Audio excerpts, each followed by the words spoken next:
So hello friends, this is Amresh Kumar and today we will discuss one of the most important property of Riemann integral।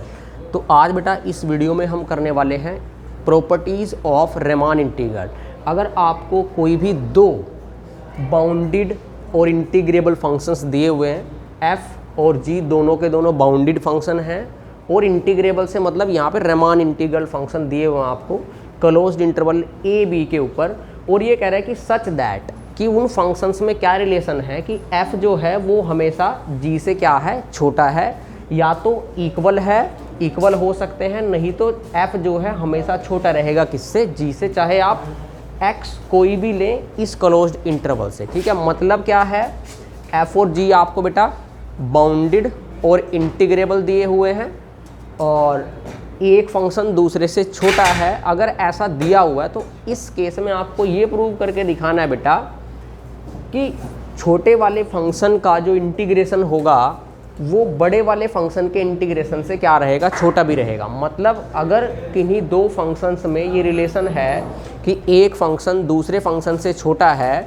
तो हमेशा ये भी होगा क्या, good morning बेटा, चलो जल्दी ये ऐसे कर दे बेटा इधर।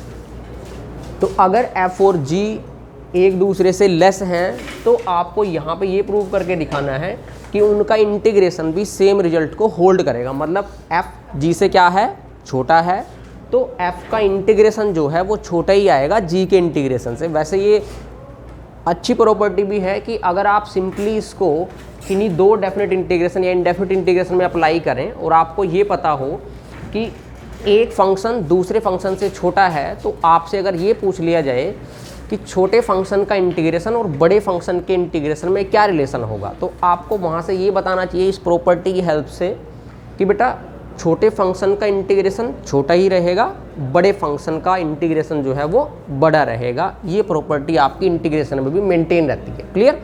तो ये हमें प्रूफ करना है। अब इसको प्रूफ कैसे करेंगे? प्रूफ के लिए क्या करेंगे बेटा, आप सबसे पहले आपको पता होना चाहिए कि इस इंटीग्रेशन का क्या मतलब होता है। ठीक है, तो मैं आपको एक सिंपल सी लैंग्वेज में बता रहा हूँ। पहले इन सब चीज़ों का हम मीनिंग समझते हैं, फिर प्रूफ तो सिंपली 1 या 2 मिनट में हो जाएगा हार्डली। तो प्लीज़ आप इसको ध्यान से समझें। अगर आपने मेरी प्रीवियस वीडियोस नहीं देखी हैं तो प्लेलिस्ट बनी हुई है बेटा Riemann इंटीग्रल की, तो स्टार्टिंग से देखें तो आपको पूरा कंसेप्ट समझ आएगा और मैं पूरी कोशिश करूँगा आपको इस वीडियो में कि वो पूरा कंसेप्ट आपको समझाते हुए चलूँ। तो पहली चीज़ तो आपको जब इंटीग्रेशन की अगर बात आई है, integration from a to b f dx, इसका मतलब समझ लेते हैं क्या है।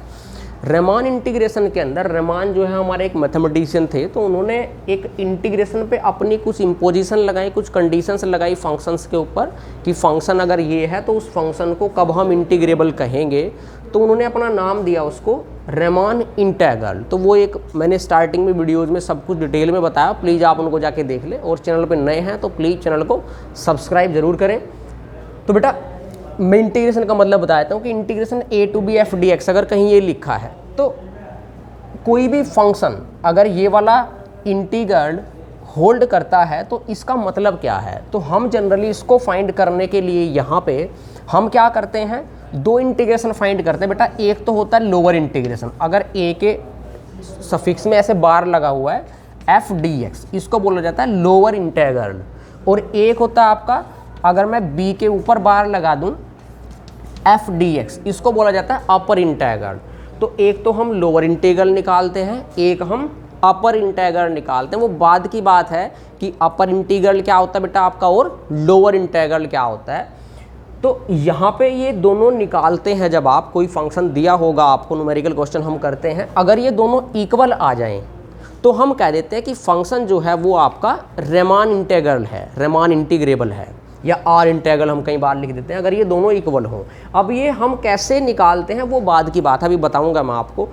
अब दूसरी बात क्या है कि अगर ये दोनों इक्वल हैं तो जो विदाउट बार इंटीग्रेशन मैंने लिखा है, हम इन दोनों को इसके इक्वल लिख सकते हैं। क्या बताया मैंने कि अगर लोअर इंटीग्रल और अपर इंटीग्रल इक्वल हैं तो फंक्शन क्या होगा, Riemann इंटीग्रल होगा। और उस केस में हम इसको बोलते हैं कि जनरल इंटीग्रल, कि a से b में कोई बार नहीं है, तो हम इन दोनों को ये कह सकते हैं कि integration a to b f dx। मतलब इसका आंसर अगर 5 आया तो इसका भी 5 आना चाहिए, तो फिर जनरल का भी क्या आंसर है, 5 ही होता है।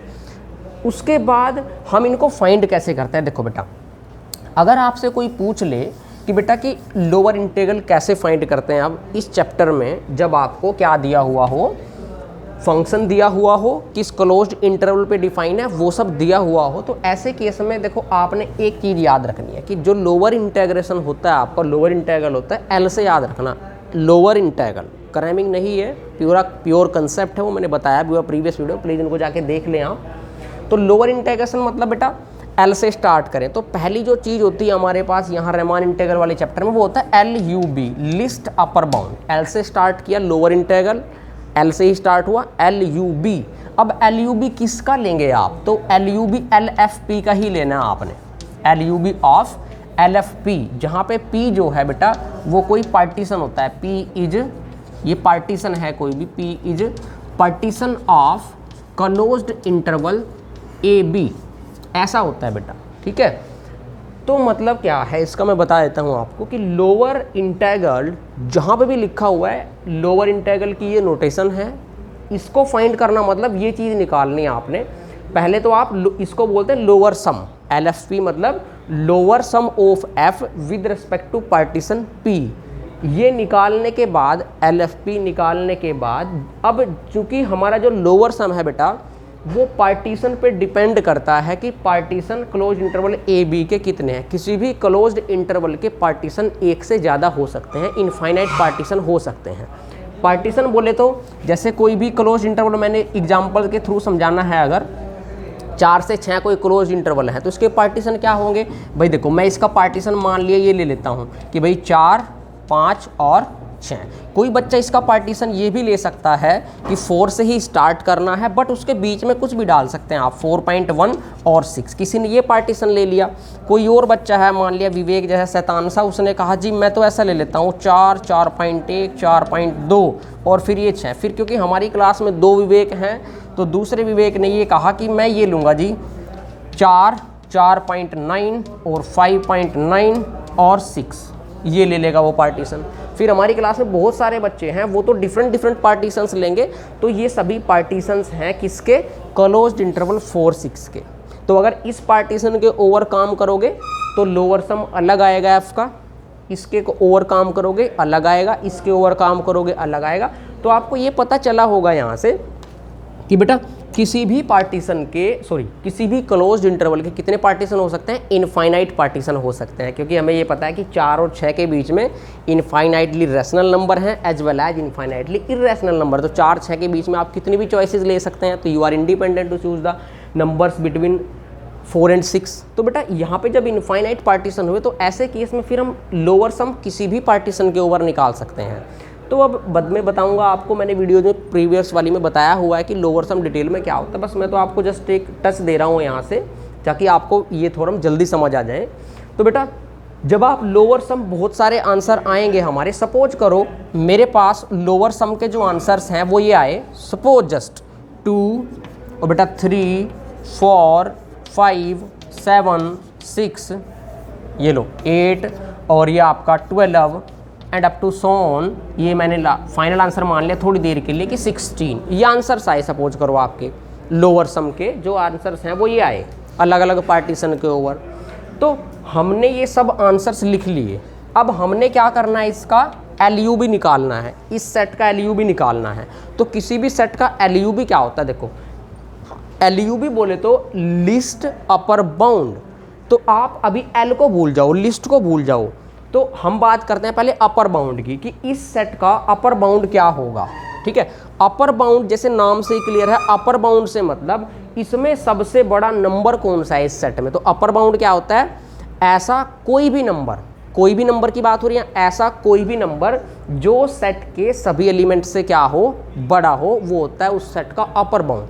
और वो बाद की बात है कि जो जिस नंबर की बात की जा रही है वो नंबर सेट में से हो भी सकता है और सेट में से नहीं भी हो सकता। तो देखो इस सेट का अपर बाउंड क्या है, 16 यहाँ पे सबसे बड़ा एलिमेंट है इस सेट में। ऐसे तो बात करें 17 की, 17 भी एक ऐसा एलिमेंट है जो सेट के सारे एलिमेंट से बड़ा है। अपर बाउंड की क्या डेफिनेशन होती है, वो कहता है कि एनी रियल नंबर, कोई भी रियल नंबर हो सकता है, ऐसा कंडीशन नहीं है, ऐसी कोई रिस्ट्रिक्शन नहीं है कि वो सेट के अंदर से ही होगा या सेट के बाहर से होगा। ऐसा कोई भी रियल नंबर जो सेट के सभी एलिमेंट से बड़ा हो, दैट इज अपर बाउंड होता है सेट का। तो 17 भी अपर बाउंड है, ऐसे तो आप कहोगे जी 18 भी अपर बाउंड है। तो यहाँ पे यूनिकनेस मेंटेन नहीं हो रही है, कोई यूनिक अपर बाउंड नहीं आया। तो हमने सोचा कि क्यों ना इसकी यूनिकनेस बना दी जाए। तो उसके लिए हमारे पास एक नई बल आई, least upper bound. Upper bound में लिस्ट, अपर बाउंड में सबसे छोटा, इन अपर बाउंड में सबसे छोटा कौन सा है? 16। मीन्स यहाँ इस सेट का लिस्ट अपर बाउंड कौन है? 16। तो इसका मतलब जिसके भी फंक्शन के ये लोअर सम आए हैं, उस सेट, उस फंक्शन का लोअर इंटीग्रल क्या आया है? 16।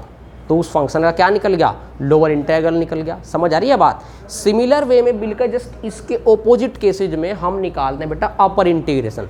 अगर मैं बात करूं यहाँ से मैं इस बार को हटा के इस बार पे लगा दूं, तो इसको बोलते हैं अपर इंटीग्रेशन। ठीक है, अपर इंटीग्रल ये क्या होगा? LUB की जगह हो जाता है GLB, ग्रेटेस्ट लोअर बाउंड। उसका एक ही याद रखना आपने, लोअर इंटीग्रल बोले तो लोअर इंटीग्रल, L से शुरू करें तो LUB ऑफ किसका? LFP, L से शुरू हो रहा है।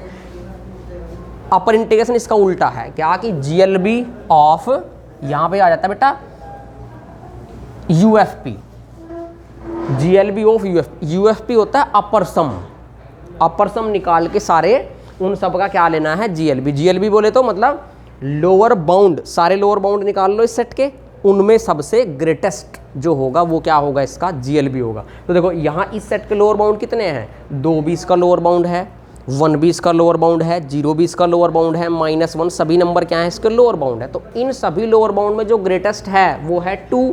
तो 2 इसका क्या होगा? GLB होगा यहाँ पे। तो इसका अपर इंटीग्रेशन क्या आ जाएगा? 2 आ जाएगा। चूँकि हम जो एग्जाम्पल ले रहे हैं वहाँ पे अपर इंटीग्रेशन हमारा आया है 2, लोअर इंटीग्रेशन आया है हमारा 16 थोड़ी देर के लिए। तो यहाँ पे ये इक्वल नहीं है, तो जो भी ये फंक्शन होगा अगर एग्जिस्ट करता होगा तो ये इंटीग्रेबल नहीं है, रेमान इंटीग्रेबल नहीं है। समझ आई बात? तो ये ऐसे हम लोअर इंटीग्रल और अपर इंटीग्रल निकालते हैं। जिस केस में लोअर इंटीग्रल और अपर इंटीग्रल इक्वल आ जाए, दैट इज वो फंक्शन क्या है? आपका रेमान इंटीग्रेबल है। समझ आ गई होगी, आई होप आपको ये अच्छे से कंसेप्ट। अब हम चलते हैं अपनी मेन थ्योरम पे। अब इस थ्योरम को करने से पहले जो कंसेप्ट मैं क्लियर कराना चाहता था आपको वो हो चुके हैं। थोड़ी सी चीज़ों की नीड है, अब उनकी भी हम बात कर ही लेते हैं। ठीक है बेटा, देखो अभी अभी आपने एक चीज़ लिखी थी कि लोअर इंटीग्रल जो है वो क्या होता है आपका? लोअर इंटीग्रल क्या होता है आपका? Integration from a bar to b f dx। Lower से स्टार्ट हुआ है तो LUB और बेटा किसका? LFP। LFP का क्या? लोअर बाउंड, जहाँ पे p पार्टीशन है वो एक्सेट्रा बकवास वो लिखनी है आपने। तो यहाँ पे अब क्या होगा? देखो अब बात आई, ये भी आपको क्लियर हो गया, LUB भी क्लियर हो गया, LFP भी क्लियर। अब LFP क्या होता है? जो LFP होता है बेटा वो ये होता है, देखो कि LFP जो है वो ये ऐसे लिखते हैं उसको, लोअर सम को, कि summation R from 1 to n small mr और delta r, small mr delta r। Delta r होती है लेंथ्स की, जो सब इंटरवल्स होते हैं उनकी लेंथ। अब आपने घबराना नहीं है, ऐसे चलाना। देखा, जो भी क्लोज इंटरवल मान लिया आपको ए बी दिया हुआ है, सबसे पहले करते हैं उसका पार्टीशन। इसका पार्टीशन हम जनरली ऐसा मान लेते हैं कि P से उसको डिनोट करते हैं और उसको हम मान लेते हैं कि भाई A जो है उसको हमने नाम दिया x0, उसके बाद x1, उसके बाद x2 and up to so on xn। Last point हमने मान लिया xn, मतलब वो B है। आपने देखा ही था जो क्लोज इंटरवल 4 to 6 था, तो वहाँ पे क्या था कि भाई हमने 4, 5, 6, तो एक x0, उससे बड़ा x1, उससे बड़ा x2, उससे बड़ा xn, ये कोई हमारा क्या है? पार्टीशन है। और ये पार्टीशन जो बना है वो क्लोज इंटरवल AB का बना है। तो यहाँ पे कहने का मतलब, अब आप ये सोचो बेटा कि ये इंटीग्रेशन कब आएगा भाई? ये इंटीग्रेशन कब आएगा? इसका मतलब जब ये इंटीग्रेशन आया होगा तो मतलब कहीं ना कहीं इसका रिलेशन मान लिया लोअर इंटीग्रेशन के साथ भी रहा होगा। इंटीग्रेशन f dx, ये वाला इंटीग्रेशन लोअर, और अपर क्या रहा होगा? अपर इंटीग्रेशन। ये दोनों क्या रहे होंगे? इक्वल रहे होंगे अगर ये है। और इसका वैल्यू क्या होता है? अगर लोअर इंटीग्रल की बात करूं, इसकी वैल्यू क्या होती है भाई? LUB ऑफ LFP, ये भी रहा होगा। समझ आ रही है बात? तो कहने का मतलब यहाँ है क्या कि इस जनरल इंटीग्रल AB की जगह क्या मैं लोअर इंटीग्रेशन यूज कर सकता हूँ? क्यों कर सकते हैं? देखो एफ और जी दोनों क्या दिए हुए हैं? बाउंडेड और इंटीग्रेबल दिए हुए हैं। इंटीग्रेबल देने का मतलब क्या है कि लोअर इंटीग्रल और अपर इंटीग्रल और जनरल दोनों क्या हैं? तीनों इक्वल ही हैं तीनों। तो चाहे तो मैं इस जनरल की जगह लोअर इंटीग्रेशन यूज करूं या अपर इंटीग्रेशन यूज करूं, सारे क्या हैं? सेम हैं, क्योंकि एफ और जी दोनों क्या दिए हुए आपको? इंटीग्रेबल दिए हुए हैं। ये बात समझ आ गई? तो इससे कंफ्यूज नहीं होना। अब तुम फिर अगली बात पे आओ। भैया जब ये इंटीग्रेशन आपको छोटा दिखाना है तो इसका मतलब तो आपको ये चीज़, क्योंकि यही तो होती है इंटीग्रेशन, ये चीज़ आपको इससे छोटी दिखानी पड़ेगी। किससे? GLB of UFP।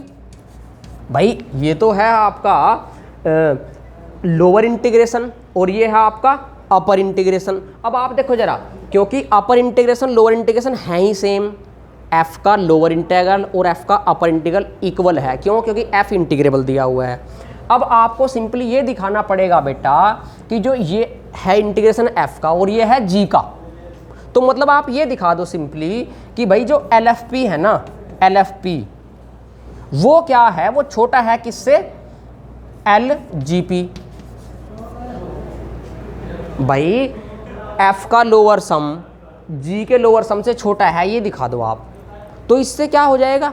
इससे ये प्रूव हो जाएगा कि ये दोनों क्या हैं? लेस देन इक्वल टू हैं। कैसे? देखो भाई LFP, पहले तो LFP दिखाओगे, बाद की बात है कि दोनों साइड क्या लोगे? उनका LUB ले लोगे। देखो अगर मान लिया आपने ये दिखा दिया, सपोज करो LFP less than equal to LGP आपने दिखा दिया, आप दोनों साइड क्या लो? इसका LUB ले लो। पहले ले लिया, मान लिया हमने इस G के अलोंग, मैंने क्या किया? ये दिखा दिया कि F का लोअर सम G के लोअर सम से छोटा है, मान लिया। ये दिखा, क्यों दिखाऊंगा? क्योंकि इंटीग्रल का सीधा सीधा से रिलेशन किसके साथ है?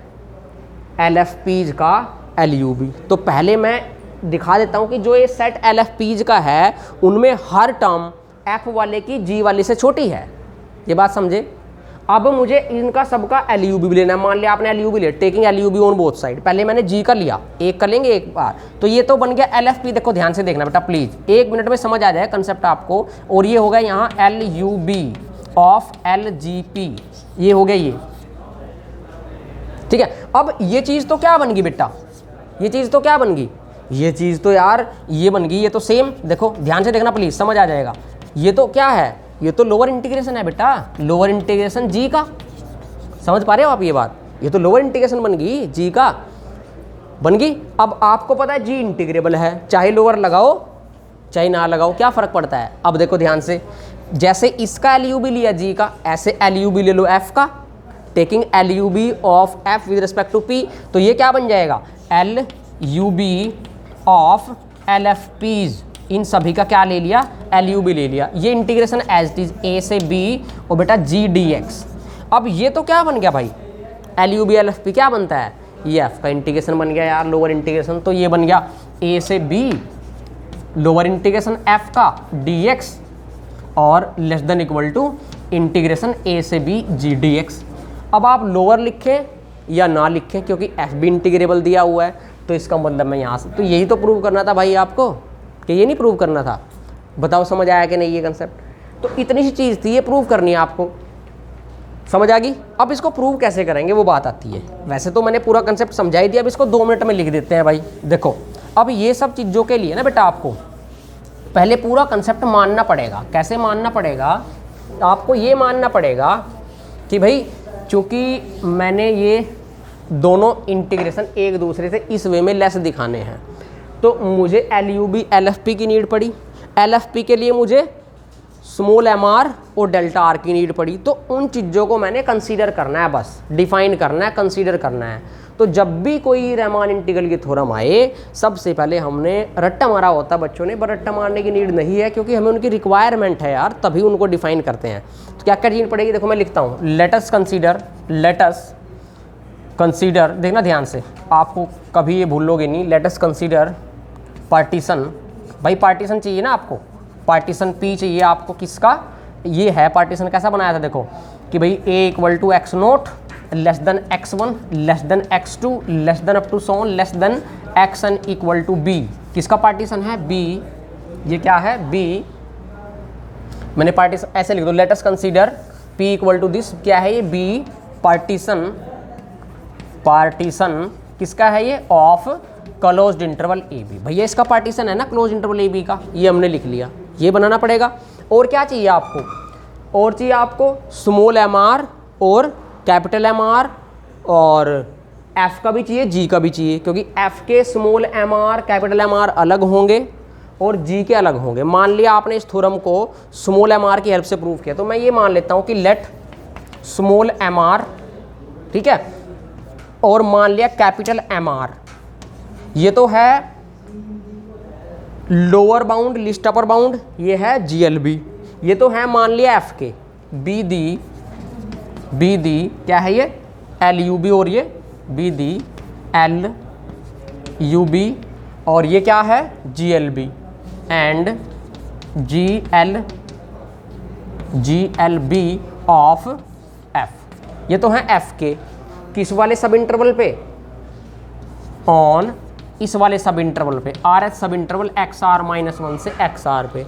और मैंने ये मान लिया कि MR डैश और कैपिटल MR डैश ये हैं किसके, BD LUB and GLB of ये G के हैं ऑन इसी सब इंटरवल पे XR-1 से XR, ये मान लिया भाई, ठीक है।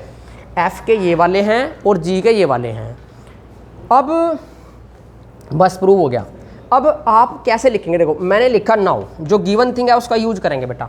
आपको गिवन है कि fx जो है वो लेस देन इक्वल टू है gx, उसका भी यूज करना है। मैंने डायरेक्ट लिख दिया कि नाउ mr जो है वो mr डैश से छोटा होगा या इक्वल होंगे। देखो आप भाई ये mr किसका लोअर बाउंड है, किसके लिस्ट अपर बाउंड है, f के, mr डैश किसके हैं, g का।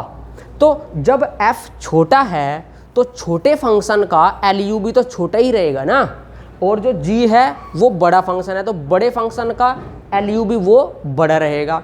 तो LUB तो ये तो था f का, तो ये छोटा ही है, ये LUB था किसका, g का, तो f वाला छोटा रहेगा और g वाला बड़ा रहेगा।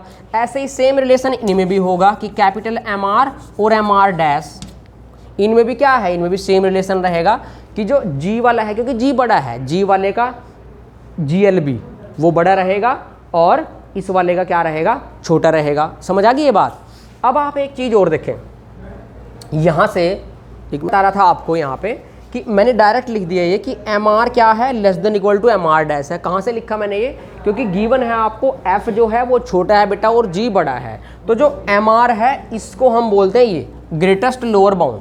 तो जो छोटा फंक्शन है उसका ग्रेटेस्ट लोअर बाउंड छोटा रहेगा और जो बड़ा फंक्शन है वो G है, उसका ग्रेटेस्ट लोअर बाउंड क्या रहेगा, बड़ा रहेगा। सिमिलर रिलेशन इनमें भी है जो मैंने अभी आपको बताया कि बेटा MR LUB है F का, तो F छोटा है इसलिए ये छोटा है, और MR डैश LUB किसका है, G का, क्योंकि G बड़ा है तो इसलिए ये बड़ा है। ये बात समझ आ गई। अब देखो इसको मैंने मान लिया इक्वेशन नंबर 1, ठीक है। अब मैंने बताया था आपको, पहले ही बता दिया था कि LFP बनाना है और आपने LGP बनाना है। इसका LFP बनाने के लिए क्या करना पड़ेगा, मुझे यहाँ पे डेल्टा आर की मल्टीप्लाई करानी पड़ेगी दोनों साइड। तो मैंने मल्टीप्लाई करा दी, MR ऐसे कराई, देखो बेटा MR ये क्या है भाई, MR और ये डेल्टा आर और less than equal to MR dash और ये डेल्टा आर। उसके बाद क्या किया, क्योंकि R हमारा जनरली है तो मैंने दोनों साइड सुमेशन ले लिया कि summation R from 1 to n MR delta R, बस हो गया। और ये summation R from 1 to n MR dash और ये डेल्टा आर। तो ये क्या बन गया, ये तो LFP बन गया और ये क्या बन गया, LGP बन गया। तो मैंने यहाँ लिख दिया, देखो ये LFP किससे लेस देन इक्वल टू आ गया, LGP। ये बात समझ आ गई। LFP ये F का है क्योंकि MR F का लोअर बाउंड था और MR डैश बाउंड किसका था, G का, तो LFP बन गया और ये LGP बन गया। अब हमने क्या करना भाई, दोनों साइड LUB ले लो आप। जब हम LUB लेंगे पहले G के कोरस्पॉन्डिंग लेते हैं। तो G के जब कोरस्पॉन्डिंग लिया तो LFP एज इट इज, और ये क्या बन गया बेटा, LUB ऑफ LGP। और LUB ऑफ LGP क्या होता है, G का लोअर इंटीग्रेशन। समझ आई, LUB ऑफ LGP तो डायरेक्ट लिख दिया मैंने, लोअर इंटीग्रेशन बना G का। अब आपको पता है G इंटीग्रेबल है, G इंटीग्रेबल है तो लोअर इंटीग्रेशन, और लिखें ना लिखें क्योंकि लोअर इंटीग्रेशन, अपर इंटीग्रल और जनरल इंटीग्रल इक्वल होते हैं क्योंकि जी इंटीग्रेबल दिया हुआ है। उसके बाद आप एल यू बी ले लो एफ का, जब एफ का एल यू बी लेंगे तो क्या होगा यहाँ L U B of L F P, वो होगा लोअर इंटीग्रेशन किसका एफ का, ठीक है। और ये चल रहा है आपका इंटीग्रेशन ए टू बी जी का, लेकिन फिर हमें पता है क्या एफ बी इंटीग्रेबल दिया हुआ है, तो एफ का लोअर इंटीग्रल लिखें या जनरल इंटीग्रल लिखें वो भी क्या है इक्वल है। तो आपको यही तो प्रूव करना था कि एफ का इंटीग्रल किससे छोटा रहे बेटा, लेस देन इक्वल टू रहे जी के इंटीग्रेशन से। तो हमने ये प्रूव किया। इस चीज़ को आप कैपिटल एम आर और कैपिटल एम आर डैश के कोरस्पॉन्डिंग भी प्रूव कर सकते थे, वो आपकी मर्जी है, जिसके अकॉर्डिंग करना चाहें उसके अकॉर्डिंग आप कर सकते हैं। तो बेटा ये हमने किया इस थ्योरम का कंप्लीट प्रूफ। क्या आपको समझ आया कमेंट करके जरूर बताएं। अगर कोई डाउट है तो भी कमेंट करें आप। वीडियो अच्छी लगे तो लाइक करें, ज़्यादा से ज़्यादा अपने फ्रेंड्स के साथ शेयर जरूर किया करें ताकि उसको भी बेटा इनका बेनिफिट मिल सके। इसके बाद जो नेक्स्ट वीडियो रहेगी हमारी, उसमें हम सेकंड वाली प्रॉपर्टी करेंगे रहमान इंटीग्रल की, वो भी इंपॉर्टेंट रहेगी। और तब तक के लिए बेटा जय हिंद जय भारत, मिलते हैं नेक्स्ट वीडियो में। Thank you so much.